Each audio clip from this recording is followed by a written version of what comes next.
Hey guys, welcome back to a brand new crypto video. Today I'm going to be looking over the couple of different frauds that happened, specifically this one that Crypto News posted literally today about two NFT promoters that were indicted on a $22 million rug pull fraud. Now, with that being said, that's one thing I've noticed about a lot of NFT projects, and that's why I've kind of stayed clear of NFTs. Like, in general, they're not useful they're not useful in anything besides P2E games. That's kind of just my own personal opinion because obviously you have in-game assets with NFTs. That's how they can be used, like trading, buying, selling, like within a marketplace. I'm not a big fan of NFT projects. I genuinely don't get into anything regarding NFTs. I used to back in the day.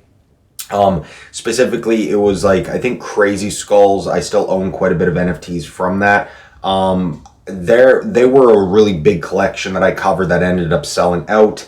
And that was probably one of the main NFT projects that I only got into because I just genuinely enjoyed the project and I loved the designs and everything that the project itself was doing. But as for anything within the past year or two, I haven't really touched NFTs. Here's a prime example because a lot of them rug pull. It's very easy to rug pull NFT projects, especially when it's literally you're just buying a piece of artwork. Like the prices of NFTs never stay the same. They never do. And the only way you can get back your money, it's not like an exchange where it's going to be instant on, say, Binance, right? If I'm going to buy an NFT, I can sell it instantly. That's only going to happen for, like, say, the Bored Ape Yacht Club. You know what I mean? You can't just exchange it immediately. You have to list it on the marketplace, and you have to hope that somebody's willing to buy that NFT for that price, or you're going to have to take a huge loss. Most of the times, NFTs, you put them on the marketplace, you're not going to be able to sell it for weeks, months, maybe even years. It really all depends. But as you can see here, the two 23-year-olds, these were two 23-year-olds were indicted in Los Angeles on Friday. Now, the names were Gabriel and Gavin Mayo. I have not been able to find two pictures of them because there's a lot of people that go by Gabriel as well as Gavin in Los Angeles. Now, I couldn't find any two images of them. I've been looking. I'm sorry. But they basically it was reported that they defrauded investors in several NFT projects. So it wasn't just one. It was several NFT projects that saw $22 million drained from their victims. Now, according to, I'm going to assume Crypto Edge, Ed Gerald, whoever this guy is, never heard of him.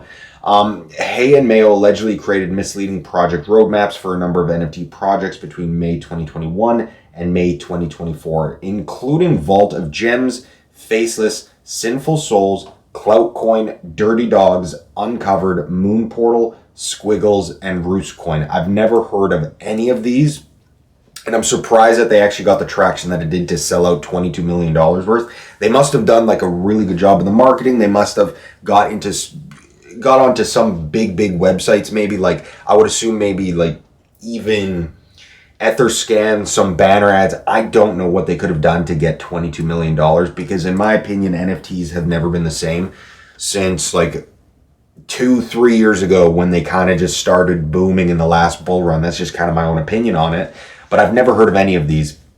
I may have heard of Sinful Souls, but you got to just really watch out for a lot of these NFT projects, guys. In my opinion, don't get into any NFT projects that you have done your own due diligence and research in because so many of them are scams, so many of them rug pull. And even with meme coins, like, you got to be careful in today's crypto age, especially with the whole rug pull situation, because you even saw Hawk Tua girl. I haven't done a video on that because CoffeeZilla did a really good video on it. And I found like everybody kind of knows what happened. Hawk Tua girl, she scammed people out of her meme coin that she listed. Don't know why people would have even invested in that, but it just goes to show you that the level of stupidity that is in crypto. Like, honestly, the level of stupidity that people are willing to risk money in. And in my opinion, like, if you get rug pulled in some of these, it's kind of on your own fault. Because if you don't do your own research, due diligence, you know what I mean? Like, and if you're going to go into a meme coin based on somebody that got famous for, like, you know what I mean? So it's just stupid. But basically, the two 23-year-olds reportedly undertook promotional activities for several NFT projects before ultimately abandoning them, leading to their arrest by Homeland Security. on the 20th even. So they were arrested by Homeland. For 3 years, Hay and Mayo apparently lied to their investors in order to defraud them out of millions of dollars.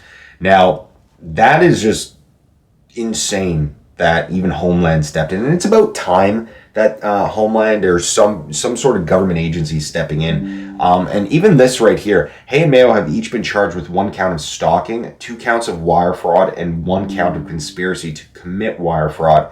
So the 2 are facing a maximum penalty of 2 decades in prison on the conspiracy and wire fraud charges, as well as an additional 5 years behind bars for stalking. So the U.S. does not play around with any of this shit, and that's something that I really like. They don't play around, you guys. And I'm very impressed that it's actually happening, because it's about time, in my opinion. It is really about time that, you know, something like this starts, because it's getting ridiculous with the amount of fraud and scams that crypto projects are doing. Because, like, you could think a meme project's going to do amazing, and then all of a sudden the next day it just rug pulls. And that's another reason why, unless they have like a security audit done, I don't like talking about it, as well as a team, KYC, I don't like discussing it. NFT projects, I just genuinely am not a fan of. I may cover some of them in the future, but again, for me, I'm telling you guys this, I genuinely do not like NFT projects. I never have, and I never will. That's just my own opinion. What do you guys think of this, though? If you know of any more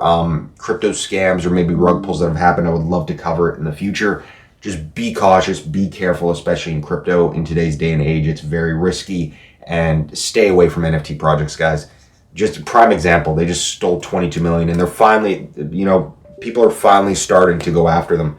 And it's great that Homeland did that. But anyway, thank you guys so much for watching today's video. Hopefully you guys enjoyed. If you did, leave a like. Let me know your thoughts on the current crypto market. Anything in the future you'd like to see, let me know. Thank you guys so much for watching, and I'll see you guys next time.